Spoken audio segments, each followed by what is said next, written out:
Hola, benvinguts a un nou microclub d'anime i còmic de la Biblioteca Montserrat Roig de Sant Feliu de Llobregat. Aquest cop anem a parlar de la JLA, la Lliga de la Justícia. La Lliga de la Justícia és un equip de superherois concebuda per l'escriptor Garnet Fox als anys 60. La Lliga de la Justícia és una de les sèries de més èxit de DC Comics i on han participat alguns dels millors autors de la història del còmic. Al llarg dels anys ha tingut nombroses formacions i superherois. La més cèlebre és la Justice League of America. Gardner Fox va crear la Lliga de la Justícia als anys 60 com una reinvenció de la Societat de la Justícia d'Amèrica que havia existit als còmics dels anys 50.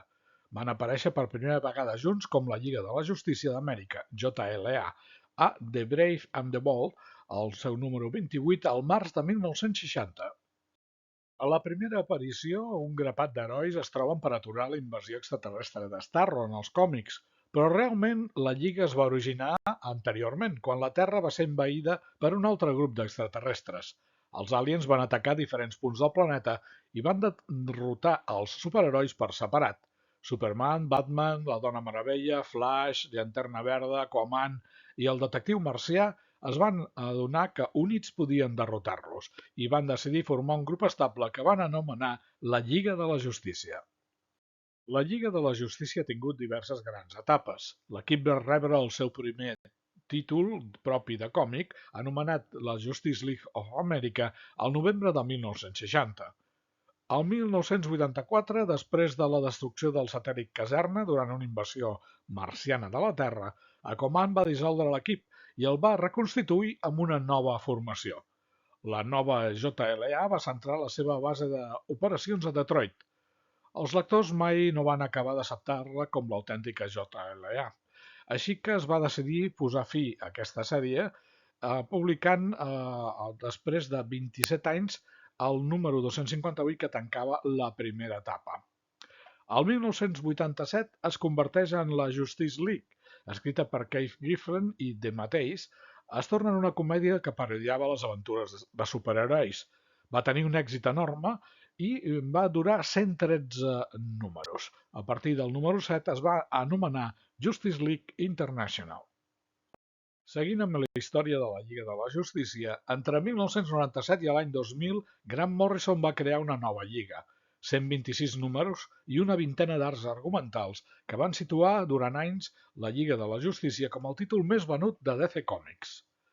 A l'any 2011, amb els nous 52, es va crear un segon volum de la Lliga de la Justícia, amb un nou origen, escrit per Geoff Johns i dibuixat per Jim Lee. El 2016, la iniciativa DC Rebirth va començar el tercer volum de la Lliga de la Justícia.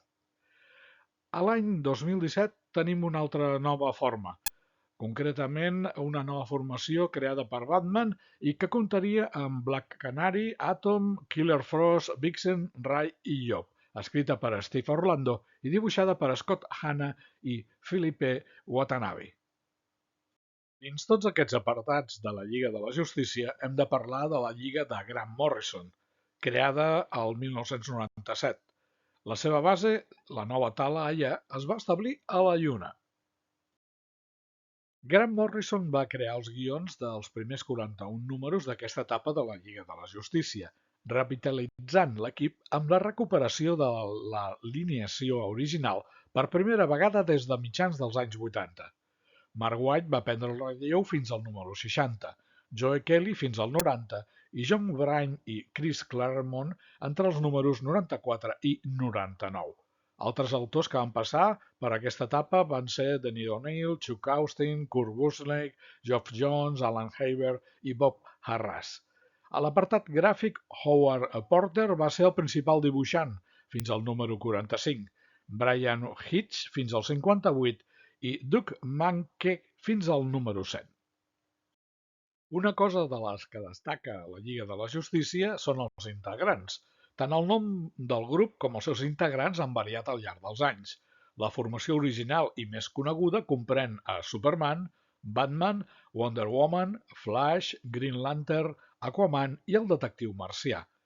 Altres superherois de l'univers DC s'han anat afegint a la Lliga, com ara Atom, Big Barda, Canari Negre, Black Lightning, Capità Marvel, Shazam, Cyborg, Elongate Man, Fletxa Verda, Llanterna Verda, la Noia Falcó, l'Home Falcó, Metamorfo, Orion, Plastic Man, Supergirl, Power Girl, Tornado Rojo, Stargirl i Zatanna. Durant les diverses evolucions de la Lliga de la Justícia s'ha arribat a canviar fins i tot a l'equip de fundadors originals. Així, a la dècada dels anys 80, tot l'univers de DC es va replantejar les seves històries i l'origen de la Lliga de la Justícia va ser revisat. Per exemple, Superman, Batman i Dona Meravella mai van ser membres fundadors de la Lliga de la Justícia i Canari Negre es va afegir com a membre fundador. El 2006, després de la crisi infinita, la llista de fundadors va tornar a la seva forma original dels anys 60, i en el reinici dels New 52, el 2011, Cyborg va reemplaçar el detectiu marcià com un dels 7 membres fundadors de la Lliga. La Lliga de la Justícia ha tingut diverses seus. Als anys 60, DC Comics va establir que es trobava a l'univers que s'anomenava Terra 1. La seva primera seu estava en una cova anomenada El Refugi, a Happy Harbor, a Rhode Island.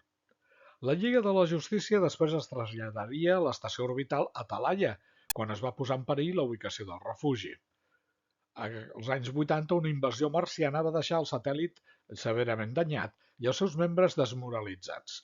Aquaman va reorganitzar la Lliga i la va instal·lar a una nova base en un complex industrial a Detroit que van anomenar el Búnquer.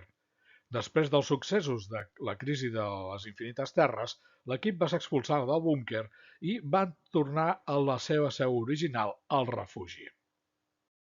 Hi ha hagut fins i tot una vessant internacional de la Lliga de la Justícia. Després de la minissèrie Legends, després de la fi de la Lliga de la Justícia de Detroit, es va decidir una nova imatge més actual, ampliada a l'àmbit internacional i amb una autorització de la ONU. La JLI es va dividir en diversos equips. La Lliga de la Justícia original seguia mantenint-se als Estats Units, amb seu a Nova York, i la Lliga de la Justícia Europa tenia seu a París. Els equips van continuar evolucionant i afegint diversos membres. Més tard, les dues lligues s'unirien una vegada més en una sola Lliga de la Justícia, mentre que la Lliga de la Justícia Europa va reprendre el nom de la Lliga de la Justícia Internacional. Fins i tot, el Capità Atom va formar el seu grup d'herois anomenats Extreme Justice. El detectiu marcià també va dirigir un equip del govern anomenat Lliga de la Justícia Task Force. Al llarg dels anys, altres diverses encarnacions o subseccions de l'equip també han operat com una Lliga de la Justícia, explorant altres conceptes a part de la sèrie titular. Destaquen la Lliga de la Justícia Fosca, la Lliga de la Justícia Europa, la Lliga de la Justícia Task Force, la Lliga de la Justícia Elite, la Lliga de la Justícia Trimestral i la Lliga de la Justícia Unida. El 2004, DC va començar una sèrie d'antologies anomenada JLA classificada. També moltes de les històries es van dur a terme dins la continuïtat de la sèrie, però algunes tenien lloc fora del cànon habitual de l'univers DC. La sèrie va ser cancel·lada a partir del número 54 al maig del 2008. Fins aquí aquest repàs que hem fet a l'àmplia història de la Lliga de la Justícia, l'equip de superherois més famós de la història del còmic.